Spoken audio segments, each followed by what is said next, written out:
Mariana and the Merchild by Caroline Pitcher and Jackie Morris.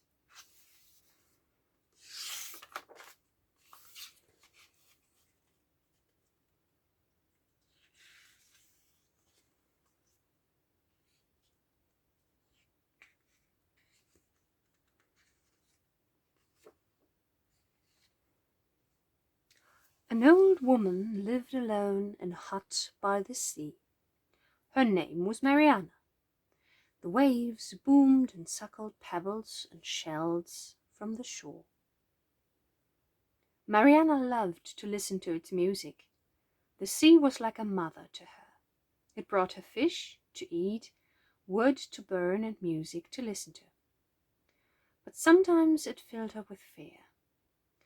You see, deep in the sea caves and forests, there hid hungry sea wolves, waiting for a storm. Whenever Mariana walked on the shore, the village children crept along after her, pulling faces. Mariana longed for the children to be her friends, but if she turned round, they ran.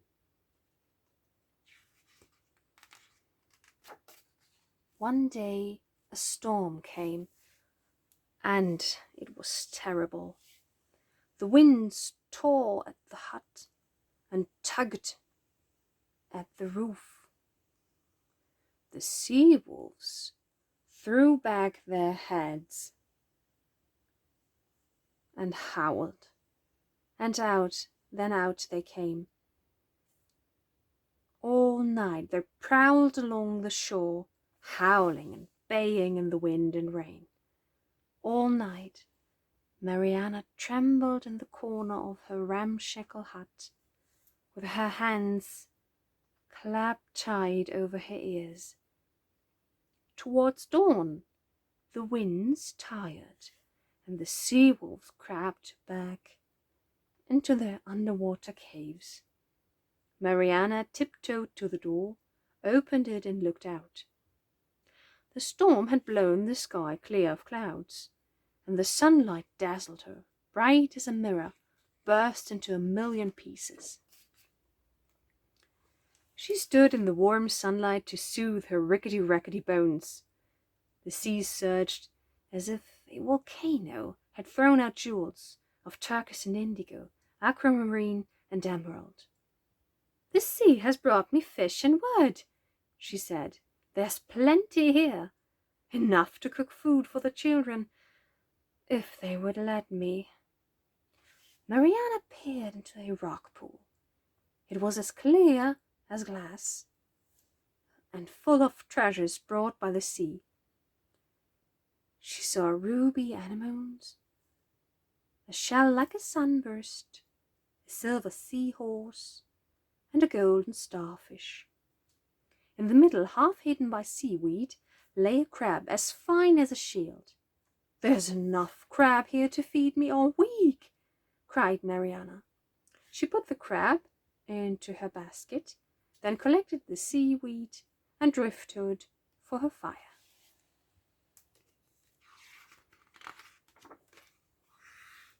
She struggled back to her hut and put her basket on the table. When she lifted the seaweed, she saw that the crab had split in two. "Why, what's this?" cried Mariana. It was a baby girl, with hair the color of the setting sun, and skin that gleamed like a rosy pearl, and a fish's tail with scales of silver. "Look what the sea has brought me!" cried Mariana, and at once she loved that baby more than she had ever loved anything. She carried the baby in its crabshell cradle to the village and laid her in the wise woman's arms. For a long time the wise woman said nothing. Then she said, "This is a mer baby. Her mother hid her in the crab shell to keep her safe from the sea wolves." "Then I must let the mother know she is safe," said Mariana. "Who is her mother?" a sea spirit," said the wise woman. "So take care, Mariana. Put the mer-baby safely on a rock out of reach of the sea wolves, and hide away to watch."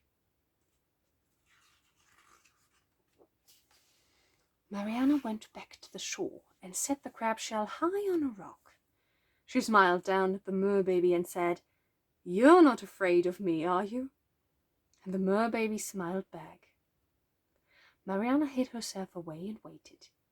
She was just about to fall asleep in the sun when she heard someone singing, but not words from this world. 7 great waves came rolling into shore, waves of crimson and rose and gold, and on the 7th wave rode the sea spirit. She was tall as a mast. Her hair flamed red, and her skin shone as if polished by the sun with mother of pearl. All the colors of the rainbow shimmered in her fish's tail. Her opal eyes, full of fire, lit upon the crab shell cradle.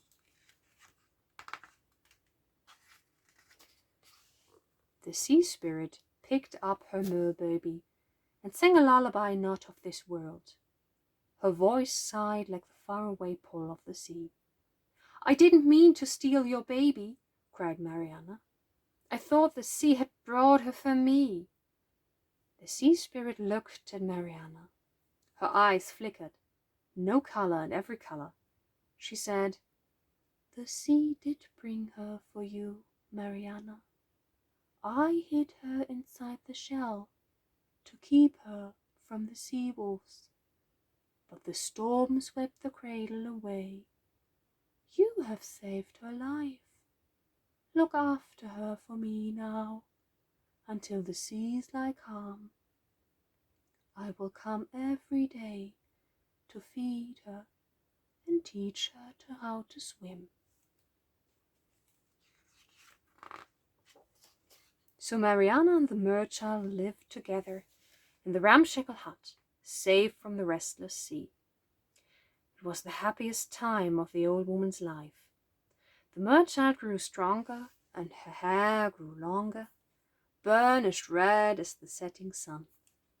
She liked to lie in the shallow waves and watch the shells open and close like mouths. She laughed as she watched the village children running along the shore after the seabirds, or jumping from rock to rock. They peeped over the rocks at Mariana, and no longer ran away when she smiled at them. The mer-child liked to watch Mariana's fire, spangling her tail with pink and vermilion. The mer-child learned to speak the words of our world. When she sang, her voice was like the echo of the sea inside a shell. Mariana loved her so. Each day, the sea spirit rode in on the 7th wave. She fed the mer-child and taught her to swim in the sheltered rock pool, and then further out to sea. "Dear mer-child," whispered Mariana, "I dread the time when you must return to the sea." And she thought to herself, if I kept the mer-child shut in the hut, the sea spirit could not take her from me. Then she thought, no, the mer-child is from the sea. I must let her return, even though I will be alone again.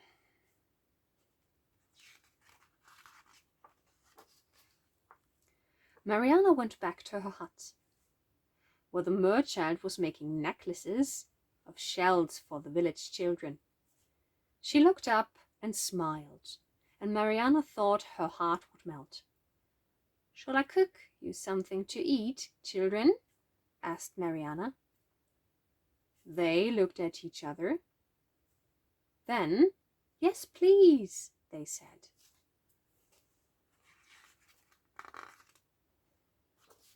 At last came the morning Mariana was dreading. The sea spirit sang, "My child can swim now, and it is time to take her home. The sea is calm, and the sea wolves cannot catch her. But we will never forget you, Mariana."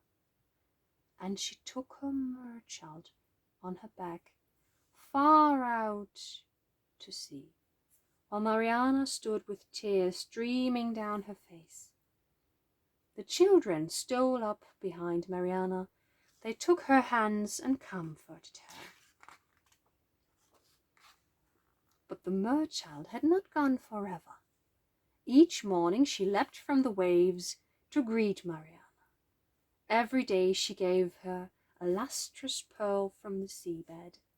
The sea spirit sent in waves brimful of fish, and the rock pools teemed with shrimps and crabs and seaweed.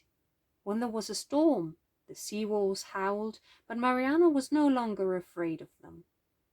The children helped Mariana to carry her wood and food home, and now they always stayed for tea. "Don't be sad, Mariana," they said. "The sea spirit and her child will never forget you, nor will we." And they never did.